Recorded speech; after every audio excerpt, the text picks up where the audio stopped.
Hello, dear bankers. Welcome to EduTap and welcome to the Jab on the Go series. In today's lecture 11, हम discuss करेंगे KYC and anti money laundering compliances framework के बारे में कि bank क्या क्या actions लेते हैं मनी लॉन्ड्रिंग जैसी एक्टिविटीज के साथ डील करने के लिए and know your customer norms क्या बैंक की तरफ से लाए गए हैं.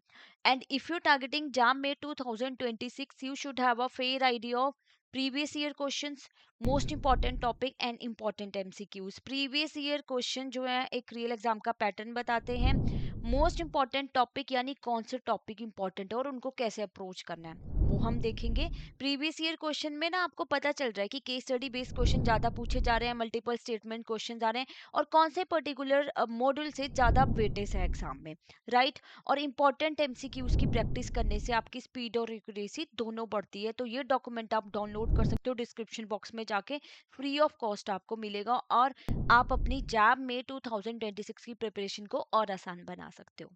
तो let's start with the today's topic. सबसे पहले बात करेंगे मनी लॉन्ड्रिंग में रिस्क परसेप्शंस की. देखो ये तो हमने डिस्कस कर लिया था कि मनी लॉन्ड्रिंग क्या होता है और पीएमएलए एक्ट के तहत क्या पनिशमेंट मिलती है अगर आप मनी लॉन्ड्रिंग ऑफेंस कमिट करते हो, राइट.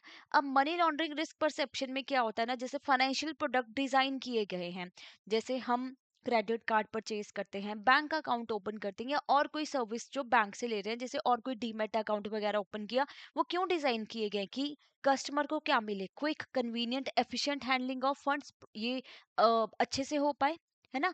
पहले क्या होता था, हर एक छोटी सी चीज के लिए बैंक ब्रांच जाना पड़ता था. अब जैसे जैसे टेक्नोलॉजी एडवांसमेंट हो रही है तो क्या हो रहा है, कस्टमर को सहूलियत प्रोवाइड की जा रही है, क्योंकि अल्टीमेट ऑब्जेक्टिव बैंक का भी क्या है कि कस्टमर को क्या है, प्रॉपर जो सर्विसेज दी जाए उससे वो सेटिस्फाइड रहे.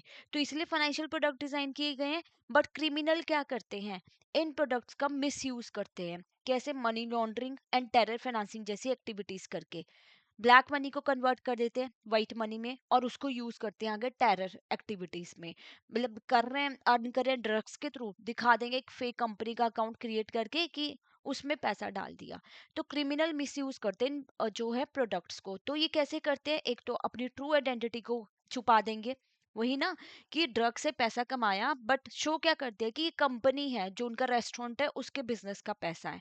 मिस रिप्रेजेंटिंग प्रोफाइल, प्रोफाइल को मिस रिप्रेजेंट करना और hiding the actual purpose of transaction, पैसा कहाँ से आया वही हाइड कर दिया. कोई भी टेररिस्ट ये थोड़ी बताएगा, अपनी ट्रू आइडेंटिटी थोड़ी डिस्क्लोज करेगा बैंक में, तो किसी और नाम से अपना अकाउंट ओपन करके फेक अकाउंट वगैरह ये क्रिएट करते हैं. तो ऐसे में हमें एक और चीज ध्यान में रखनी है कि जो प्राइमरी सोर्स होता है ना आपका मनी लॉन्ड्रिंग और टेरर फाइनेंसिंग रिस्क का, वो कस्टमर ही होता है, क्योंकि तो पर्सन कस्टमर ही है ना जो बैंक में आ रहा है. तो केवाईसी क्या हो रही है, कस्टमर की हो रही है.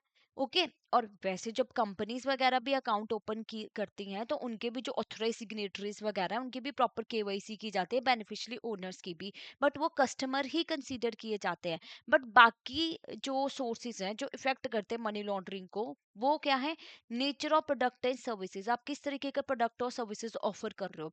जैसे अगर आप आजकल ऑनलाइन ट्रांजेक्शन्स करते हो तो वो भी काफी रिस्की रहता है. Okay.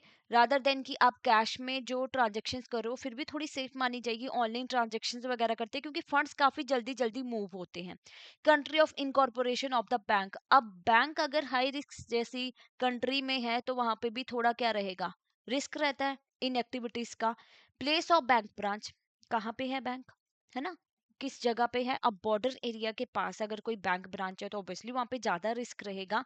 Place with which transaction is connected, कोई और प्लेस जहाँ पे ट्रांजेक्शन कनेक्टेड है, या नेचर और वैल्यू ऑफ ट्रांजेक्शन क्या है, ये भी काफी हद तक ना मनी लॉन्ड्रिंग और टेरर फाइनेंसिंग जैसी एक्टिविटीज या रिस्क को प्रमोट करते हैं. तो ऐसा नहीं है कि सिर्फ कस्टमर ही इकलौता जो है सोर्स हो गया मतलब मनी लॉन्ड्रिंग जैसे रिस्क का, ये सारी चीजें भी जो है ना इफेक्ट करती हैं.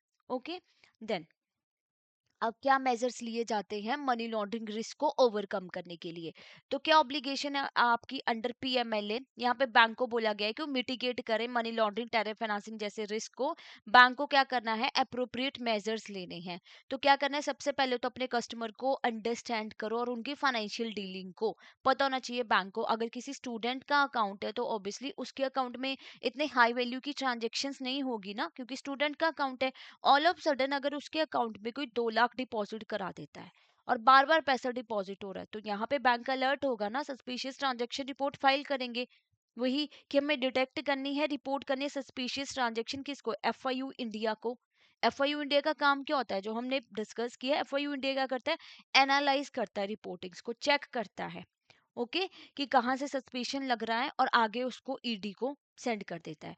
तो जो भी लॉस और आरबीआई के थ्रू गाइडलाइंस बताई गई है ना, उनको फॉलो करना है। केवाईसी के रिगार्डिंग कोई नॉर्म्स चेंज हो जाते हैं, स्ट्रिक्ट नॉर्म्स और आ जाते हैं आरबीआई की साइड से, तो बैंक को क्या करने पड़ेंगे, इम्प्लीमेंट करने पड़ेंगे। एंड लास्ट बट इम्पॉर्टेंट, कि आपने स्टाफ को ट्रेन करना है adequately in anti money laundering and KYC procedure. Staff alert हो, स्टाफ को पता हो कि स्टूडेंट का अकाउंट है, तो ऑब्वियसली स्टूडेंट के अकाउंट में इतनी बड़ी ट्रांजेक्शन जो है वो सस्पिशन लग रहा है।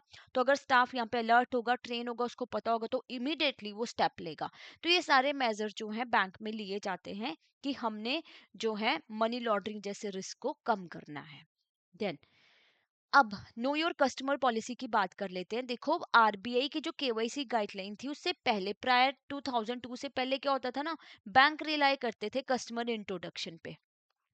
यानी कोई एग्जिस्टिंग कस्टमर है, ये स्टाफ है, आप लोग मुझे जानते हो, तो आपने मुझे इंट्रोड्यूस कर दिया बैंक में और मेरा अकाउंट ओपन हो जाता था। पर्पस क्या था कि protection under negotiable instrument act provide करना।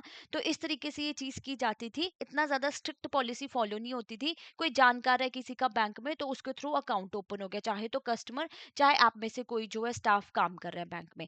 बट आफ्टर आरबीआई केवाईसी जो गाइडलाइन आई, आरबीआई ने क्या बोला, बैंक को एडवाइस किया कि इंट्रोडक्शन के बेस पे अकाउंट नहीं ओपन करना, प्रॉपर केवाईसी का जो फॉर्मल प्रोसीजर है ना, वो फॉलो करना पड़ेगा। आपको ओवीडी लेना है कस्टमर से, उसकी आइडेंटिटी को प्रॉपर्ली वेरीफाई करना है, तब जाके अकाउंट ओपन होगा। कस्टमर एक्सेप्टेंस पॉलिसी जो हमारी होती है, कस्टमर आइडेंटिफिकेशन प्रोसीजर, ये सारी चीजें जो है फॉलो करनी पड़ेगी फॉर्मली। तो केवाईसी पॉलिसी ले डाउन करती है आपकी KYC AML, that is anti money laundering norms को, जिसमें ये सारी चीजें क्यों की जा रही है। अब कुछ कस्टमर अनॉइंट फील करते हैं, कितने सारे डॉक्यूमेंटेशन और इतना सब कुछ बैंक की साइड से पूछा जा रहा है। वाई, बिकॉज टेररिस्ट इसी ताक में रहते हैं कि कब कहाँ पे उनको कोई कमी दिखे तो वो फाइनेंशियल सिस्टम को यूज कर सके। तो इसलिए बैंक को क्या करना पड़ता है, ये सारे नॉर्म्स जो है, गाइडलाइंस फॉलो करनी पड़ती हैं, चाहे कोई भी कस्टमर हो। सारे के सारे नॉर्म्स फॉलो करने पड़ेंगे कि कोई उसका फाइनेंशियल सिस्टम का मिसयूज ना कर सके। अब सेक्शन 2 ऑफ पीएमएलए ने डिफाइन किया है कस्टमर को एज क्लाइंट। हमें ना केवाईसी नॉर्म्स में डेफिनेशन ऑफ कस्टमर को अंडरस्टैंड करना है कि कस्टमर कौन कौन हो सकता है। क्लाइंट क्या है, एक पर्सन जो एंगेज्ड है आपका फाइनेंशियल ट्रांजैक्शन में या एक्टिविटी में विद रिपोर्टिंग एंटिटी यानी bank, and include a person on whose behalf the person who engaged in the transaction or activities acting। जरूरी नहीं है कि कोई पर्सन जिसका अकाउंट है वही कस्टमर होगा। अब अगर किसी का सीए है, अकाउंट ओपन करने आया है, कोई ट्रांजैक्शन करने आया है बैंक में, तो वो भी बैंक के लिए कस्टमर है। जो उसका क्लाइंट है वो भी कस्टमर होगा, जिसके भी हाथ पे वो कोई ट्रांजैक्शन करने आया है, वो भी बैंक में कस्टमर कहलाया जाएगा। ओके। और क्या हम कस्टमर की डेफिनेशन में कंसीडर कर सकते हैं, देखो, अब केवाईसी नॉर्म्स के अकॉर्डिंग कस्टमर ना डिफरेंट डेफिनेशन है। जो ट्रेडिशनल मीनिंग हम कस्टमर का मानते थे कि चलिए ठीक है, बैंक में अकाउंट है तो कस्टमर होगा, तो जरूरी नहीं है कि सिर्फ वही पर्सन जिसके नाम पे डीलिंग हो रही है, बट जैसे हम बात कर रहे हैं वो पर्सन जो एक्चुअली एक्ट कर रहा है, तो बेनिफिशियली ओनर्स जो भी होंगे वो भी बैंक के लिए कस्टमर है। तो अकाउंट होल्डर के साथ बाकी नॉर्मल जो रिलेशनशिप है उनका, जैसे मैंने बताया आपको, कोई सीए आया है, कोई ऑथराइज सिग्नेटरी आया है कंपनी की साइड से, बेनिफिशियली ओनर कोई और है, या कोई सिर्फ वन टाइम जो है सर्विस अवेल कर रहा है, ठीक है, कोई वायर ट्रांसफर करने ही आया है, उसका बैंक में अकाउंट नहीं है, वायर ट्रांसफर करने आया है, पैसे ट्रांसफर करने आया है बस, तो क्या होगा, वो भी बैंक के लिए कस्टमर होगा। केवाईसी नॉर्म्स यही बोलते हैं कि जरूरी नहीं है कि उस पर्सन का जो अकाउंट है वही कस्टमर है, उसके भी यहाँ पे कोई भी पर्सन ट्रांजेक्शन करने आता है या कोई वन टाइम सर्विस लेने बैंक में आया है ना, तो बैंक उसको भी कंसीडर करते हैं कस्टमर। एंड थोड़ी सी ब्रॉडर डेफिनेशन है आपके कस्टमर की। तो यही पर्पस ऑफ केवाईसी रिक्वायरमेंट के चलते बैंक को इंक्लूड करनी पड़ती है वाइड रेंज ऑफ पर्सन जो अवेल करते हैं सर्विसेज। जैसे बैंक अकाउंट है, चाहे फिक्स डिपॉजिट आपने लिया हुआ है, कस्टमर होगा आपका। क्रेडिट फैसिलिटीज आप अवेल कर रहे हो, फंड बेस्ड जिसमें एक्चुअल में आप पैसा देते हो, जैसे overdraft, cash credit. And non fund based bank guarantee वगैरह, letter of credit.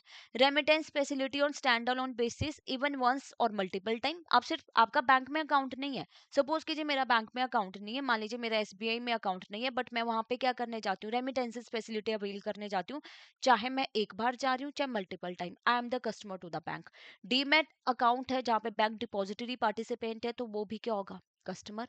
PPF account हो गया आपका, पेंशन फंड अकाउंट हो गए, थर्ड पार्टी प्रोडक्ट जैसे इंश्योरेंस, म्यूचुअल फंड्स वगैरह अगर आप परचेज कर रहे हो, then also you will be considered customer.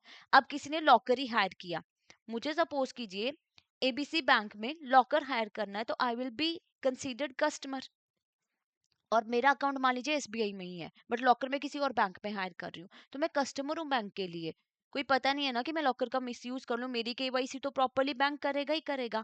और अगर किसी को रेमिटेंस भी रिसीव हो रही है फॉर पे आउट, अब कोई बाहर से पैसा भेज रहा है अपनी फैमिली को, तो जो रेमिटेंस सर्विसेज भी जो रिसीव कर रहा है ना, चाहे अकाउंट है चाहे नहीं है, तो वो भी बैंक के लिए कस्टमर होगा। तो एक ब्रॉडर डेफिनेशन है हमारी केवाईसी के नॉर्म्स के अकॉर्डिंग कस्टमर की। ओके, तो इसी के साथ हमारा आज का टॉपिक जो है कंप्लीट होता है। जैसे कि हमने बहुत बार ये डिस्कस किया कि OTG series mean 10 to 15 minutes की आपकी वीडियोस कहीं से भी चलते फिरते आप देख सकते हो और अपने कॉन्सेप्ट्स को और क्लियर कर सकते हो। तो इसके ऊपर क्वेश्चन डिस्कस कर लेते हैं। सबसे पहले क्वेश्चन है, मिस्टर राज ने ओपन किया है सेविंग अकाउंट। क्या बोला उन्होंने कि वो फ्रीलांस फोटोग्राफर है, एंड फॉर 6 मंथ ही receive regular monthly cash deposit of 80,000 and 90,000 from different individual. फिर उन्होंने ट्रांसफर किया same amount to single account in another country. क्या बोल दिया कि प्रोजेक्ट फीस है ये। बट उनका जो अकाउंट शो कर रहा है कि नो द टिपिकल एक्सपेंस, कोई इक्विपमेंट परचेज, स्टूडियो रेंटल्स वगैरह कुछ भी नहीं हुआ। तो मनी लॉन्ड्रिंग रिस्क परसेप्शंस के अकॉर्डिंग क्या यहाँ पे कंसर्न है, क्या वो सक्सेसफुल फोटोग्राफर है विद इंटरनेशनल क्लाइंट है उनके, या वो अकाउंट यूज करें for discussing the true purpose of transaction possibly for money laundering, या वो अवेल कर रहे हैं remittance facility on stand alone basis, या miss using the bank locker services. देखो लॉकर तो उन्होंने अवेल ही नहीं किया और ये फैसिलिटी भी नहीं, दिस इज ऑल्सो इनकरेक्ट। तो वो अकाउंट को यूज कर रहे हैं for discussing the true purpose of the transaction. Okay, money laundering जो हमारी रिस्क परसेप्शन है उसके अकॉर्डिंग हमें यही इस क्वेश्चन में सही लग रहा है। नेक्स्ट क्वेश्चन, मिसेस प्रिया है जिनका कोई प्रायर रिलेशनशिप नहीं है बैंक के साथ, वो विजिट कर रही है to receive a remittance of 50 lakh from oversea, बाहर से उनको कोई पैसा भेज रहा है, हो सकता है उनका रिलेटिव वो जो अब्रॉड रह रहा हो और उनको पैसे सेंड कर रहा है। तो उन्होंने अपना आधार और पैन प्रोवाइड कर दिया वेरिफिकेशन के लिए। तो रेमिटर क्या है, कंपनी बेस्ड है, country known for weak anti money laundering regulation. अब वो क्या चाहती हैं, कैश में अमाउंट चाहती हैं। तो जो केवाईसी नॉर्म्स हमने डिस्कस किए, तो बैंक कैसे ट्रीट करेगा मिसेस प्रिया को, वो कस्टमर नहीं है क्या, वो कस्टमर है because she is availing a one of services and enhanced due diligence required होगी, या all in the remitting company should be verified not Mrs Priya, या ask her to open a fixed deposit first. This is not appropriate as per our question, this is also not appropriate, and this is also not. तो B is the right answer कि वो customer है, one time one of services avail कर रही है, चाहे उनको remittance receive हो रही है की बार, और सिंस वो कौन सी कंट्री से रिसीव करें जहाँ पे weak anti money laundering regulations follow होते हैं, और वो कैश में चाहती है अमाउंट, तो ऑब्वियसली उनकी एनहांस्ड ड्यू डिलीजेंस जो है वो परफॉर्म की जाएगी। ओके, तो इसी के साथ हमारा आज का जो टॉपिक है वो कंप्लीट होता है। आई होप आपको अंडरस्टैंड हुआ होगा। And let me tell you, देखिए आप अभी बहुत अच्छे से अपनी प्रिपरेशन कर सकते हो, अभी टाइम है। डेली का आप थोड़ा थोड़ा टाइम डेडिकेट कीजिए, तो मई 2026 तक आपकी जो है काफ़ी अच्छे से प्रिपरेशन हो जाएगी। आप हमारे कोर्सेज में एनरोल कर सकते हो। फ्यू फील कि आपको एक कोर्स की रिक्वायरमेंट है, आपको क्या करना है, कोर्सेज को एक्सेस करना है। कोर्सेज में जाके आपको जैप कोर्सेज पे क्लिक करना है। जैसे ही आप जैप कोर्सेज में जाएंगे, you need to scroll down. तो आप यहाँ पे देखेंगे, एक तो आपको कंप्लीट मास्टर कोर्स मिलेगा जिसमें कॉन्सेप्ट क्लासेस, लाइव क्लासेस आपको मिल रही है just before the exam, concept notes, solve PYQ, chapter wise mock test, full length mock test, each and everything you are getting in one single course for all 4 subject. तो यहाँ पे code use करना है week 75 to get a flat 75% off. And you have a individual courses also कि आपको आईएएफएस का ही avail करना है, पीपीबी का ही, एएफएम का या आरबीडब्ल्यूएम का। तो यहाँ पे आपको कोड सेम रहेगा बट प्राइस रिड्यूस हो गया बिकॉज सिंगल सिंगल आपके क्या है, कोर्सेज हैं। एंड अगर आप एक ट्रायल कोर्स देखना चाहते हो ना कि किस तरीके की क्लासेस रहती हैं, तो वो भी आप जो अवेल कर सकते हो, but just a minimum cost आपको कोड यूज करना है jab 99 to get a flat 99% off. Then if you want to enrol in a live crash course, तो बैच 1 लॉन्च हो चुके हैं जिसकी क्लासेस स्टार्ट हो चुकी है 1 दिसंबर से। यहाँ पे आपको लाइव क्लासेस मिलती है total 60 live classes, 15 classes of each subject you are getting. Then you are getting a concept notes, solved PYQ with detailed explanation, chapter wise mock test, यानी हर एक चैप्टर के बाद ना आपको सफिशिएंट नंबर में MCQs मिल रहे हैं प्रैक्टिस करने के लिए. Full length mock test you are also getting. Exam में जाने से पहले कॉन्फिडेंस बिल्ड हो जाता है बिकॉज टाइम मैनेजमेंट आप प्रॉपरली कर पाओगे. और जैब 80 यहाँ पे कोड यूज करना है टू गेट फ्लैट 80% ऑफ. अब अर्ली प्रिपरेशन हमेशा बेटर रिजल्ट देती है, तो उसके लिए टेस्ट सीरीज भी आपके लिए अवेलेबल है मई एग्जाम के लिए. इसमें आपको सॉल्व पीवाईक्यू मिल रहे हैं, फुल लेंथ मॉक टेस्ट आपको मिल रहे हैं, चैप्टर वाइज मॉक टेस्ट, और कोड है test 80 to get flat 80% off. तो ये एक सीरीज आपकी काफी हेल्पफुल रहेगी मई 2026 एग्जाम की प्रिपरेशन करने के लिए.